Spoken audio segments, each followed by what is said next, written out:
Good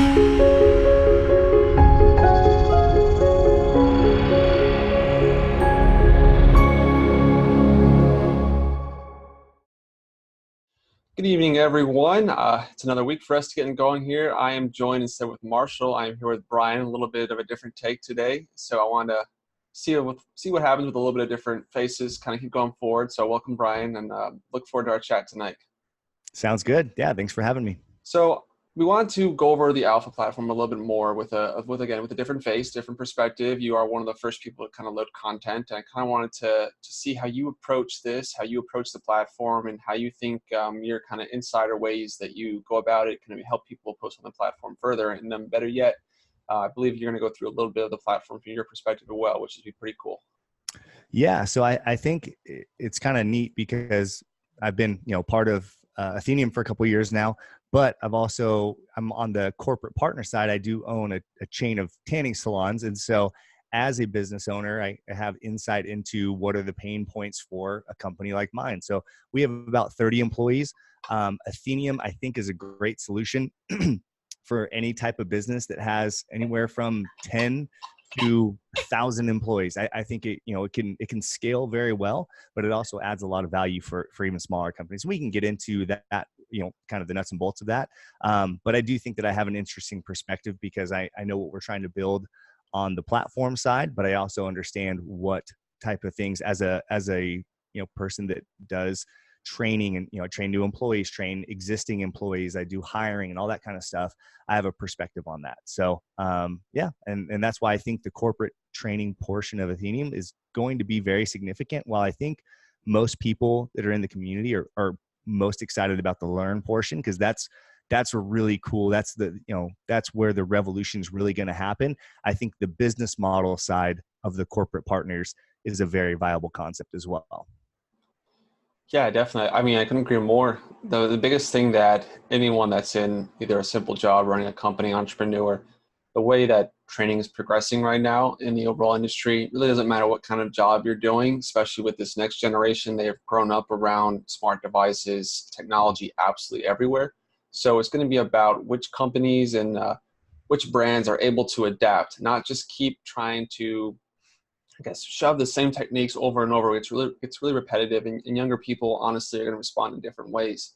And so I think it's people's jobs, like we're doing, to find ways of promoting a better and more efficient learning system, which is what we're already seeing. And it's pretty cool to, even with just yours, granted, it may not be something I'm interested in directly. However, it's really neat to see how the potential could flow. It's fascinating how it gives you the ability to possibly not only meet with said instructor, but you can just take certain business ideologies that might not be even related to the field you're in, but help apply to something else. So that's what I think is really cool. But if you want to go ahead and start going through some of the alpha from your perspective, I think it'd be pretty cool to see it. Cool. Absolutely. So I'm going to share my screen in just a second, but one of the things that I like to, I want to preface it with why we think the corporate training side is such an important aspect is because, again, even at a company my size with, kind of a medium small business with 30 employees, 35 employees that are kind of our busy times, training, because of turnover, you're going to have turnover in any kind of business, but especially as the larger the business you are, the more turnover, the more consistent new training you're going to be doing, and obviously retraining and HR training and all sorts of things that you're going to do. That's very time consuming. And as we all know, time in business is money. For our company, we deal with our new employees are anywhere from minimum wage plus commission to about $15 an hour plus commission, our new employees. And our managers, the people that train them, are quite a bit higher than that. So when somebody's new to our company, not only are we paying them during the training process, but we're also usually taking a manager or one of our top salespeople off the sales floor and putting them on as a trainer. So we're essentially paying two people to do nothing proactive for the business at that time in a sales sense. But we are, obviously it's kind of a necessary thing that you need to do. But what we've equated, that a new employee costs our company anywhere from $500 to about $1,500 just in the training process. So for us, it's very expensive to hire, and businesses don't usually calculate that. They don't understand that cost of a new employee, because they think of it as, okay, I'm paying this person whatever they're paying, the minimum wage or $15 an hour, whatever it happens to be. Okay, I'm paying them for 30 hours of training. That's the cost of what training is. No, it's much more than that. It's lost revenue, again, by taking your top salespeople off the floor to do the training, or, managers that are supposed to be focused on scheduling and things like that are now also focused on training. So the actual dollar value that we can provide to companies by streamlining and helping create a lot of efficiency in their training process is going to be huge. So anytime you can provide a business with value, that just shows proof of concept or value for your platform. So anyways, that's again why I'm pretty excited about this component of it. Let's jump in here. Let me do my screen share right here. So as you see on our alpha, we have one box lit up here. It's our corporate training. And when you come in here as a student, you're going to jump in. And so we're going to take my company, Perfect Tan. And like you said, Marcus, tanning's probably not your thing. I was nervous when I was talking to the rest of the core team, saying, hey, I'm fine with my business being the the test monkey here. But do you think the crypto community, which is probably not a tanning community, they said, you know what, it doesn't really matter. It almost kind of helps highlight, taking a business that's a little bit out of left field. And it shows a little bit more of the real world utility. But anyways, so we come in here and you're going to be essentially, I like to call this the classroom. So we're in the Perfect Tan corporate training classroom. A corporate partner can insert as many modules as they want for their training. Again, as much of their training as they can automate, that's dollars back in their pocket. Not only because they've created a systematic strategy for how they train their employees, which shockingly, a lot of companies don't have a formulated system in place. Again, at my size, the smaller businesses don't have this. And we've begun to survey a lot of medium-sized and even larger businesses, and you'd be surprised. I had a meeting recently with a large builder in Southern California. They do about $200 million in revenue per year. And there are some really gaping holes in their hiring strategy. For example, they hire engineers, so people that come from these really prestigious schools. And I asked the HR manager, I said, when was the last time you called a registrar's office and asked for a certification or a record of the diploma? Sorry, my throat's a little scratchy here. And she said, she smirked a little bit, and she said, I've been the hiring person here for the last 10 years, and I've actually never checked. I've never called the registrar's office to validate that somebody's actually graduated from the college, whatever college and whatever honors they graduated with and they put on their resume. She took it at face value. And let me remind you, this company has a really robust hiring process. Their HR process is really extensive, but there's holes like that in even major companies' processes. And so Atheneum actually has the ability to patch up some of those holes for these companies, which is pretty cool.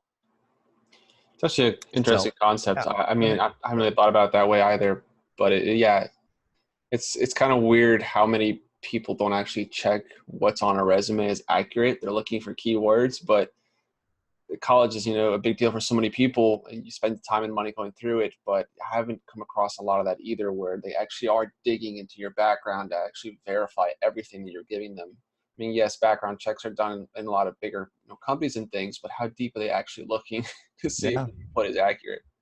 Well, and just to show how robust their hiring process is, because they do a lot of, they build high schools, they do these big projects, these, multi-million dollar projects. And if they're working on a high school or renovating a high school, everybody in their company that's on that site has to be live scanned. So basically making sure that they have an up-to-date background check to make sure they're not a sexual predator or they have any other felonies or anything like that. So they go that in depth in every area, except for they overlook these really kind of seemingly basic ones. So that's what Atheneum, that's part of the value pitch that Atheneum has for again, large companies, small companies, is, hey, we can help you find inefficiencies in your hiring process, in your training process, in your retraining process. And the blockchain and the Atheneum platform are going to provide a lot of those tools for you. So very, very exciting stuff. And so as we're beginning to pitch some of these corporate partners, we're seeing their eyes light up, and they're saying, you know what, this is really exciting stuff. We would love to be able to use a platform like Atheneum to validate these things. So anyways, kind of getting carried away on that. But as far as going through the alpha here, going back to kind of the nuts and bolts like we were talking about, module 1 here, and that you could have 1,000 modules if that's what your training needed. For Perfect Tan, we're going to keep building this out. We're going to have about probably 20 modules total. So if you want to be a certified Perfect Tan associate, you guys are more than welcome to come get qualified on here. But like you said, Marcus, some of the interesting stuff is we're going to put sales courses on here. We're going to put some of our customer service courses on here. And while that's not relevant to everybody, as far as, selling a Perfect Tan package, we are going to do some generalized sales courses that have value for anything you're selling. I mean, we ask every one of our new salespeople, we have them do the whole, sell me this pen type of routine. That we get into general sales, because if you can sell a pen, you can sell a tanning package, you could sell a car, you can sell all sorts of things if you understand the fundamentals. And so our training courses actually have real world application for other types of businesses. And this is one of the exciting things that I see for Perfect Tan in the future, or not for Perfect Tan, for Atheneum in the future, is the ability for companies to monetize their training content. So for example, as the CEO of Perfect Tan, I've gone around and trained other tanning salons on sales, on marketing in Southern California. I travel around and I've consulted for other tanning businesses. Well, what I could do is I could put Perfect Tan's training content, if I wanted to. If I want to keep it proprietary, I can on Atheneum. I can keep it private. But if I want to sell and monetize my content, I could sell my training courses. And if I had a good enough reputation, there would be significant money in that. People would want to take a Perfect Tan sales course if it grew in a reputation. Now, that sounds silly, like, oh, I learned my sales through a tanning salon. Well, let's juxtapose this a little bit. What if a company like, say, Chick-fil-A put some of their customer service courses up for sale? That would be a hot commodity, right? So companies that have really good branding behind aspects of their business, they might want to keep it proprietary, but they also might see that as a way to monetize content that they already have. So there's a lot of interesting nuances to this platform that we can explore, that companies have already shown interest in. And again, that's a value for the company that wants to monetize their training information. But it's also a value to another, say, in this case, a small tanning salon that doesn't have a very good training program. They could come along and they could buy our training material and use it for their people entirely. And so it gives them a very kind of robust training program without having to develop it themselves. So that's a pretty interesting idea as well. Actually, sorry, I told you I keep going on these tangents, man. I really like Atheneum. No, so. there's nothing wrong with that. I mean, that videos like this, or chats, don't always have to be choreographed and questioned ahead of time. Sometimes it's nice to just talk and brainstorm, because as you're talking, I'm jotting down notes, or I'm thinking, and I hope other people are as well, because they almost turned like a podcast in a way as well, and it's just fascinating. But the concept of monetized training by a corporation or a company, like the whole Chick-fil-A thing, that is something I actually never thought about as heavily as what you just said. Is that you're not necessarily giving away your secrets, but it's a simple thing like how they train all of their their people to talk about it's my pleasure. Like that concept is known pretty much everywhere as that's a Chick-fil-A brand. But I'd be curious to see if they made videos surrounding that, not kind of giving people permission to use the same exact concept, but why they use it. And then companies can then pay for those training courses. That's a whole new revenue stream I didn't even think about, honestly. Yeah. And if you're already building your training courses, why not try to get as much out of them as possible? Like you said, it costs us an X amount of money to train a new person at your business. You can account for that cost by then selling said information or modules. That's just fascinating. Mm-hmm.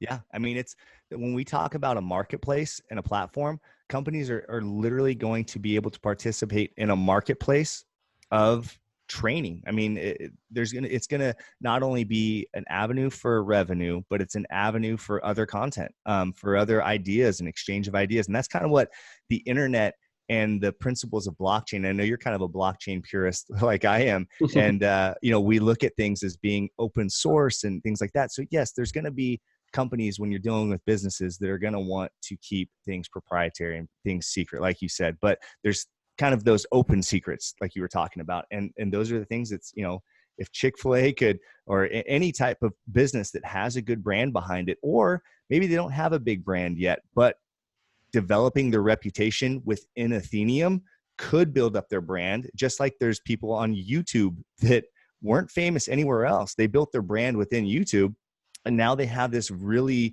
kind of tangible name behind them, and they've been able to monetize that. Same thing is going to happen with Atheneum.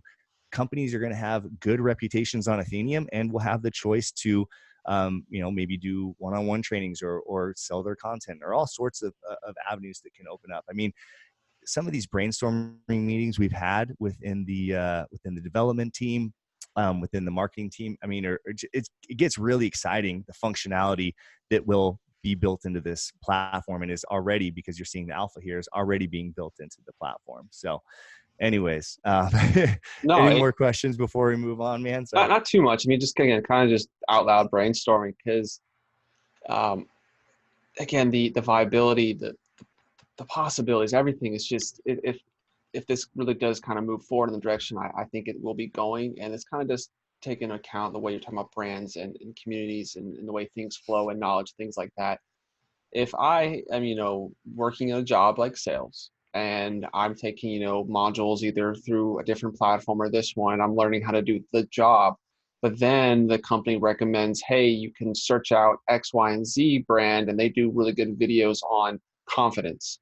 That way, I don't need to, as a company, waste time making my own ones, but I can then Exactly. just possibly just pay a shortened amount to the actual person that does those videos. It's not a copyright thing because they're not yours. You're just paying for the rights technically, but it Yep. just turns into this giant web, which again is how knowledge is supposed to flow on the internet. I mean, look at how people learn with YouTube nowadays, but at the same time, are those people getting the payment or the recognition they deserve? I don't think a lot Right. of them do. There's some amazing content out there that could then be used by so many different brands, but people just see YouTubers and videos now, maybe not as accurate, or some of them get political or whatever it might be. But if you're able to certify it either with, badges or other things, or make sure that they're actual things that are accurate and true, then that just keeps moving and it just keeps moving. And that whole thing, it's crazy. It's like a giant spider's web. Yeah, no, you're absolutely right. I mean, it really just, one possibility is kind of almost that network effect within the ideas. It's one possibility opens up more possibilities, and I think you raised a good question, and you also answered it. But just so people listening in catch that, we've gotten that before, and even in our own discussions, we're like, well, are we really going to be able to distinguish ourselves between a YouTube and what Athenium is? Our business is going to say, well, I could just do all this stuff, put my content for my company on YouTube, and then I have a place where my video content is set up. And the answer is very simple, and you answered it. It's the validation, it's the certification. Everything you learn on YouTube, you can never go put that on a resume anywhere, because one, nobody's going to take that very seriously. Like, oh, I learned how to do graphic design on YouTube. But also, there's no validation. You just basically said, I watched a video on it, but there was no testing. There was no testing component. There was no certification that showed I absorbed that information. And so that's what's so revolutionary. It's such a simple solution, but it's such a revolutionary solution, is the validation, is the testing, is the implementation of it on the back end. And then also recording it on what, we've talked about this a lot, but this idea of the smart resume, proof of learning, which is going to come online in one of the future iterations of Athenium, is this ability to record everything you've ever learned in one place. So you can show every course you've ever taken, all, as much information as you want to give to a prospective employer. You're going to have the most dynamic resume that you could possibly have. Resumes right now are really not that good. They're not very dynamic, but the Atheneum resume, the smart resume, is going to be really impressive. It's going to show everything you've ever learned, which, if you think about it, we've learned so much stuff. We've learned so much more than just what we've learned on the job and just what we've learned in school. And so you're going to be able to account for that and show it in a real tangible way, with your, basically blockchain record of that. Bless you. But yeah, so it's exciting. I mean, that's I think what's cool about the alpha is we can click around and we can basically see the bones of what's happening. This isn't, the alpha is not showing all these crazy things, these really fun ideas we're getting into. It's showing the bones. It's showing the structure that's allowing that framework to happen. So, but yeah, anyways, let's kind of continue on. Yeah, And if you want to go ahead and we'll go ahead, and there's a couple other things. So for everyone listening, I thought it'd be interesting for us to kind of split this into a short little bit of the alpha and our ideas and brainstorming. But there's also some things that, happening in the crypto space in general, and just some interesting things that I've found, possibly Brian has found. I think it'd be fun to talk about, kind of get in a habit once a week talking about them even more, because there's always something going on. Even if the price isn't moving, I can guarantee you there's something going on. So I'd definitely love to go just a few quick loop things. But as you're doing that, you just said something else that got me really thinking, and that is, so many people in the last couple of years have honestly been scammed pretty hard by people on YouTube who classify themselves as not necessarily just crypto, but trading in general. It's like, I've been in this space for this long. I am an expert stock trader. But there's actually nothing that is validating that. And I think that's one of the issues that a lot of the companies or SEC laws are kind of having a problem is, there's no way of knowing if these people actually went through the proper course training. And so instead of going through school or going through an entire MBA process or things like that, you could actually have a certification through our platform by going through certain courses and then passing them, which then kind of validates your credibility. Hey everyone, I know it's a little different than usual, but just wanted to let everyone know, me and Brian actually made a much longer video than what you're about to watch right here. I decided to divide the videos up a little bit and just make two different ones. So I'll link the other one in the description below or at the end of the video. The first part's a normal fireside chat. We go through the platform from Brian's perspective, but the second part is going to be a little bit different. We're trying something a little bit outside of our zone of what we've been doing. So let us know how you guys like it. We're hopefully going to keep making content like that, where you want to start talking about things not directly related to Atheneum, but maybe the entire space or things not related. So stay tuned and let us know again how much you guys enjoyed or any suggestions you guys might have.